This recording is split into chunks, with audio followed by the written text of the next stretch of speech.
ಮಹಿಳೆಯರು ಕೆಲವೊಂದು ಸ್ಥಳಗಳಿಗೆ ಹೋಗುವಾಗ ತಮ್ಮ ತಲೆ ಕೂದಲನ್ನು ತೆರೆದುಕೊಂಡು ಹೋಗಬಾರದು ಎಂದು ಹೇಳಲಾಗುತ್ತದೆ.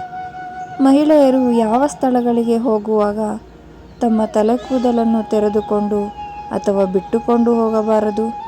ಮಹಿಳೆಯರು ಈ ತಪ್ಪುಗಳನ್ನು ಮಾಡಲೇಬಾರದು.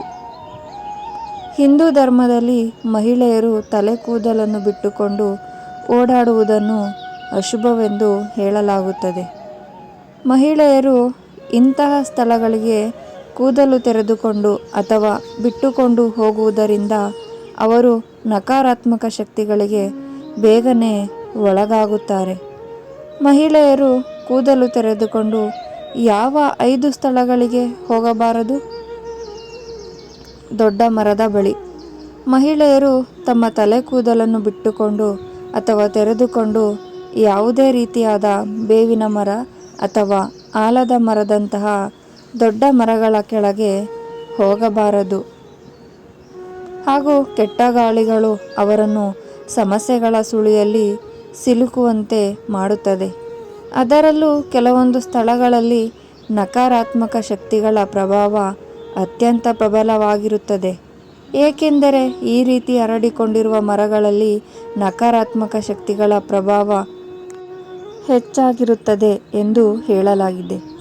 ಈ ಮರಗಳ ಬಳಿ ಹೋಗುವುದು ಅತ್ಯಂತ ಅವಶ್ಯಕವೆಂದಾದರೆ ತಲೆ ಕೂದಲನ್ನು ಕಟ್ಟಿಕೊಂಡು ಹೋಗಬಹುದು. ಬಾವಿಯ ಬಳಿ. ಬಾವಿಯಿಂದ ನೀರನ್ನು ಸೇದುವಾಗ ಅಥವಾ ಬಾವಿಯ ಬಳಿ ಹೋದಾಗ ಗಾಳಿಗೆ ತಲೆ ಕೂದಲನ್ನು ಬಿಟ್ಟುಕೊಳ್ಳುವ ಹವ್ಯಾಸವನ್ನು ಹೊಂದಿರುತ್ತಾರೆ. ಒಂದು ವೇಳೆ ನೀವು ಈ ತಪ್ಪನ್ನು ಮಾಡುತ್ತಿದ್ದರೆ ಖಂಡಿತ ಅದನ್ನು ಹಿಂದೆ ನಿಲ್ಲಿಸಿ.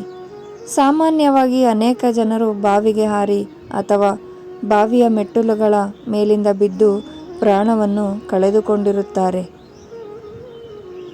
ಈ ಕಾರಣಕ್ಕಾಗಿ ಬಾವಿಯ ಬಳಿ ನಕಾರಾತ್ಮಕ ಶಕ್ತಿಗಳು ಪ್ರಬಲವಾಗಿರುತ್ತದೆ. ಅಂತಹ ಸಂದರ್ಭದಲ್ಲಿ ಕೂದಲನ್ನು ಬಿಟ್ಟುಕೊಂಡು ನೀವು ಬಾವಿಯ ಬಳಿಗೆ ಹೋಗಬಾರದು. ನಿರ್ಜನ ಸ್ಥಳದ ಬಳಿ. ರಾತ್ರಿ ಸಮಯದಲ್ಲಿ ನಾವು ಪ್ರಯಾಣ ಮಾಡುವಾಗ ನಿರ್ಜನ ಪ್ರದೇಶದ ಬಳಿ ಹಾದು ಹೋಗಬೇಕಾಗುತ್ತದೆ. ಇಂತಹ ಸಂದರ್ಭದಲ್ಲಿಯೂ ಮಹಿಳೆಯರು ತಮ್ಮ ಕೂದಲನ್ನು ತೆರೆದಿಟ್ಟುಕೊಳ್ಳಬಾರದು. ಇಂತಹ ಯಾರೂ ಇರದ ನಿರ್ಜನ ಪ್ರದೇಶವನ್ನು ಉತ್ತಮವೆಂದು ಪರಿಗಣಿಸಲಾಗುವುದಿಲ್ಲ. ಸ್ಮಶಾನದ ಬಳಿ. ಸ್ಮಶಾನ ಅಥವಾ ಸ್ಮಶಾನದ ಬಳಿ ತಪ್ಪಿಯೂ ಮಹಿಳೆಯರು ತಲೆ ಕೂದಲನ್ನು ಬಿಟ್ಟುಕೊಂಡು ಹೋಗಬಾರದು. ಸ್ಮಶಾನ ಎಂದ ಮೇಲೆ ನಕಾರಾತ್ಮಕ ಶಕ್ತಿಗಳು ಹೆಚ್ಚಾಗಿರುವುದು ಸರ್ವೇ ಸಾಮಾನ್ಯ. ಅಂತಹ ಪರಿಸ್ಥಿತಿಯಲ್ಲಿ ಮಹಿಳೆಯರು ಈ ಸ್ಥಳಗಳ ಬಳಿ ಹೋಗುವಾಗ ತಮ್ಮ ಕೂದಲನ್ನು ತೆರೆದ ಕೂದಲನ್ನು ಕಟ್ಟಿಕೊಂಡು ಹೋಗಬೇಕು ಎಂಬುದನ್ನು ಗಮನದಲ್ಲಿಟ್ಟುಕೊಳ್ಳಿ. ನದಿಯ ಬಳಿ.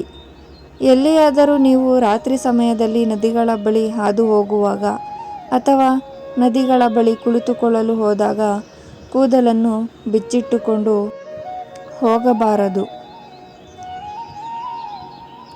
ನದಿಯ ಸುತ್ತಲೂ ನಕಾರಾತ್ಮಕ ಶಕ್ತಿಗಳು ಯಾವಾಗಲೂ ಸಕ್ರಿಯವಾಗಿರುತ್ತದೆ. ಈ ಕಾರಣಕ್ಕಾಗಿ ನೀವು ನದಿಯ ಬಳಿ ಹೋಗುವಾಗ ತಲೆ ಕೂದಲನ್ನು ಕಟ್ಟಿದ ಬಳಿಕ ಹೋಗಿ. ಈ ವಿಡಿಯೋ ಇಷ್ಟವಾಗಿದ್ದಲ್ಲಿ ಲೈಕ್ ಮಾಡಿ. ಹೆಚ್ಚಿನ ವಿಡಿಯೋಸ್ಗಾಗಿ ಸಬ್ಸ್ಕ್ರೈಬ್ ಮಾಡಿ. ನಿಮ್ಮ ಸ್ನೇಹಿತರಿಗೂ ಶೇರ್ ಮಾಡಿ. ಧನ್ಯವಾದಗಳು.